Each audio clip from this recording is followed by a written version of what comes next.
Hey guys, welcome back to my YouTube channel. My name is Vaishnavi Chauरे. I am a CS aspirant and अगर आप चाहते हैं कि मैं ऐसी और informative videos आपके लिए लाती रहूं, so please subscribe to my channel and without any further delay, let's start the video. So, मैं सिर्फ 5 चीज़ें आपको बताऊंगी. इसके बाद आपके कोई डाउट्स नहीं रहेंगे और स्टिल अगर रहते हैं तो आप मुझे कमेंट में या इंस्टाग्राम पे आप मुझे बता सकते हैं.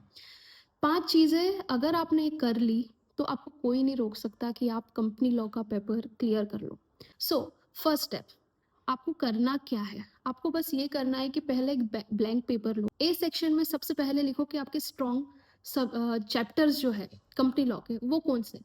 पहले आप उनको लिख लो कि हाँ ये चैप्टर्स है जो मेरे बहुत अच्छे हैं और मुझे इनमें डाउट्स नहीं है, या अगर है भी तो बहुत कम डाउट्स है और मैं अगर इससे क्वेश्चन आता है तो मैं डेफिनेटली इससे कर लूँगा. बी सेक्शन में वो लिखो जो आपको थोड़े आपसे कम बनते हैं, मतलब आप उतना अच्छे से उन्हें आपने पढ़ा नहीं है.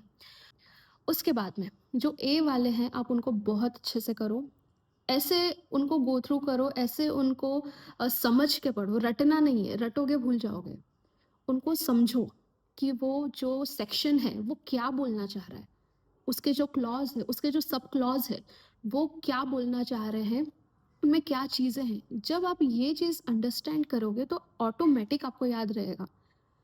उसके बाद आपने ये सारी चीज़ें कर ली, आपका स्ट्रॉन्ग हो गया पार्ट है. उसके बाद आप पार्ट बी पे आओ.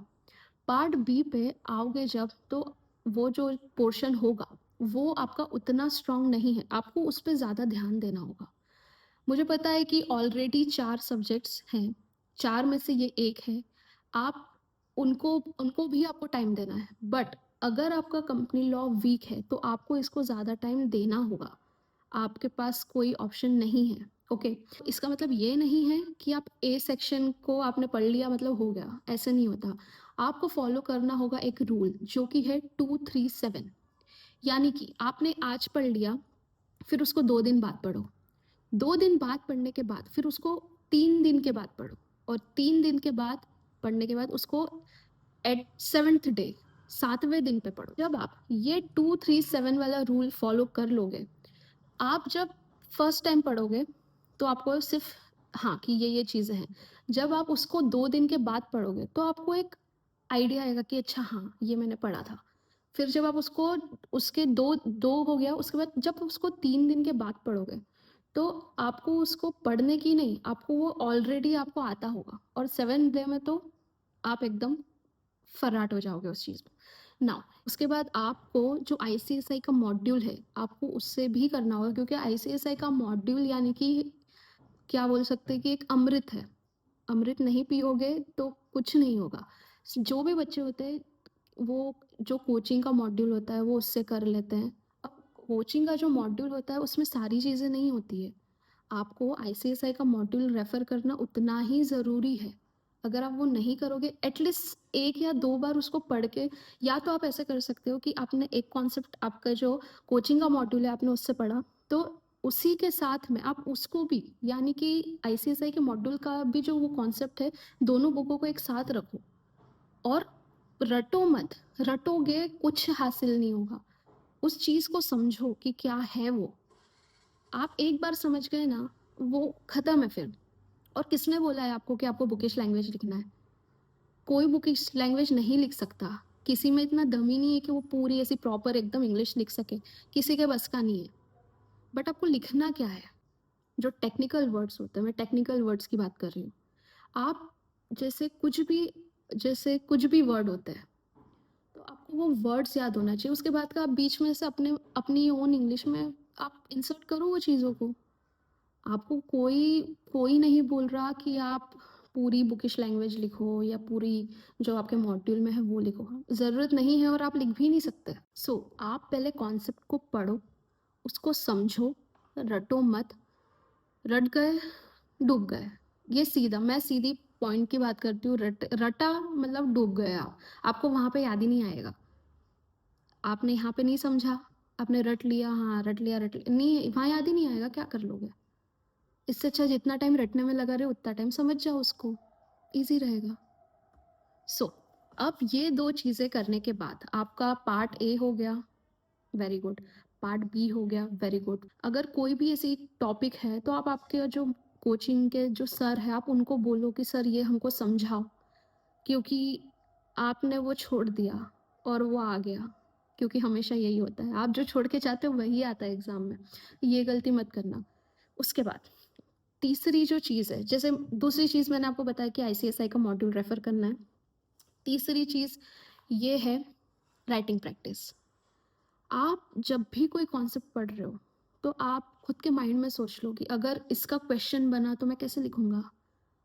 ये चीज़ अगर आपने सोच ली और अगर आपको आंसर लिखते आया, तो आपको कोई रोक ही नहीं सकता कि आप नहीं कर पाओगे, ठीक है? अब मोस्ट ऑफ द स्टूडेंट्स की ये प्रॉब्लम होती है कि उनको कॉन्सेप्ट समझ में आता आता है बट उनको लिखते नहीं आता। इसका सॉल्यूशन है मेरे पास। मैंने जब मेरा अटेम्प्ट दिया था तो मैं बहुत लोगों की वीडियोस को देखती थी कि अच्छा ऐसा-ऐसा, बट मुझे सॉल्यूशन कहीं नहीं मिला। बट फिर जब मैंने ना स्कैनर्स देखे कि इनकी एक एक तरीका होता है, इनका तरीका क्या है? मैंने सुचित्रा सुचित्रा जो स्कैनर है, मैंने उनका स्कैनर में हमेशा सॉल्व करती थी। मैंने उनका स्कैनर देखा और उसमें मैंने 3 स्टेप को नोटिस किया। सबसे पहले तो हम जो लिखते हैं कि as per the companies act 2013 section ये और थोड़ा-सा उसका जो ऊपर की हेडिंग होती है, हम वो लिखते हैं। बीच में जो लिखते हैं, वो हम मेन कंटेंट लिखते हैं उसका, राइट? जो मेन रहता है और आखिरी में हम लिखते हैं कंक्लूजन। ठीक है? आपको बहुत बड़ा आंसर नहीं लिखना है, आपको सटीक, एकदम सटीक चीज़ें लिखनी है। आपको वहाँ पे कोई आपकी लेंथ नहीं देख रहा है, वहाँ पे आपका जो प्योर कंटेंट है, आपका वो देखा जाएगा और आखिरी में जो कंक्लूजन है, वो देखा जाएगा। ठीक है? तो 5 मार्क का क्वेश्चन आता है अगर, 1 मार्क आपका होगा जो आप सेक्शन लिखोगे, 2 उसके बाद जो 2 मार्क्स का होगा वो कंटेंट होगा, ठीक है? और जो नीचे का जो कंक्लूजन होगा, 1 मार्क वो उसका देता है। आप 5 में से 5 ला ही नहीं सकते क्योंकि वो देते ही नहीं है। वो 5 में से 4, 5 में से 3 वो ये मार्क्स अलॉट करते हैं, ठीक है? तो आप पहले सेक्शन लिखो एज़ पर कंपनीज़ एक्ट 2013 और according to the provision of companies act 2013 section blah, blah, blah. आप ये लिखो। फिर आप ना जब क्वेश्चन में बोलेगा कि बोर्ड मीटिंग हुई, तो कितने डेज़ या कितने टाइम ड्यूरेशन में करना होता है, उसके बाद आप वो चीज़ उसमें लिखो, नीचे जो मेन जो होगा उसमें वो लिखो एंड उसके बाद फिर आप कंक्लूजन कि हैंस ये, ठीक है? एक और चीज़, जब भी आप आंसर लिखते हो हैंस, हाउएवर, देयरफॉर ये जो है अपने आंसर में डालो, क्योंकि मैं हमेशा डालती थी। जब भी मेरा मेन जो कंटेंट है वो ख़त्म होता था, फिर जब मैं कंक्लूजन लिखने वाली होती थी तो मैं लिखती थी हैंस ब्ला ब्ला ब्ला, देयरफॉर ब्ला ब्ला ब्ला।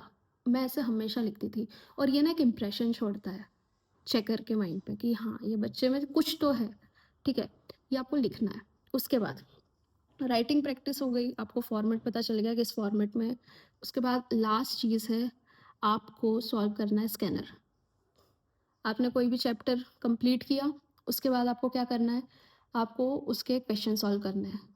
उसके जो आईसीएसआई के मॉड्यूल के पीछे भी क्वेश्चंस होते हैं, मतलब हर चैप्टर के पीछे क्वेश्चंस होते हैं, आप वो सॉल्व करो। उसके बाद में जो आपके पास अगर स्कैनर है, सुचित्रा प्रकाशन है या जो भी अलग-अलग ब्रांड्स हैं, आप उनके स्कैनर देख लो, पीडीएफ्स अवेलेबल है बहुत सारी, आप वो सॉल्व करो, डेफ़िनेटली हो जाएगा। कोई लोड ही नहीं है। बस मैं इतना कहूँगी, रटो मत। रटोगे, भूलोगे, वहाँ जाके याद ही नहीं आएगा क्योंकि प्रेशर इतना रहता है कि जो याद रहता है, जो समझ के जाते हैं, वो तो वहाँ पे भूल जाते हैं, तो भई रट के जाओगे तो कैसे याद होगा? सो अगर आपको क्लियर करना है, डेफ़िनेटली आपको ये चीज़ें फ़ॉलो करो। सेक्शन बनाओ एबीसी, उसके बाद 237 का रूल फ़ॉलो करो, ठीक है? राइटिंग प्रैक्टिस पे बहुत अच्छे से ध्यान दो, स्कैनर सॉल्व करो, आपका डेफ़िनेटली हो जाएगा। और अगर इसके बाद भी अगर आपका कोई प्रॉब्लम है, आप मुझे शेयर करो, मैं डेफ़िनेटली आपको उसका आंसर करूँगी। मैं 56 लेके आई, आप 65 लेके आना और उसके बाद फिर हम बात करेंगे। Okay, thank you for watching and subscribe to my channel. आप सब्सक्राइब करते हैं तो मुझे और मोटिवेशन मिलेगा। Thank you so much.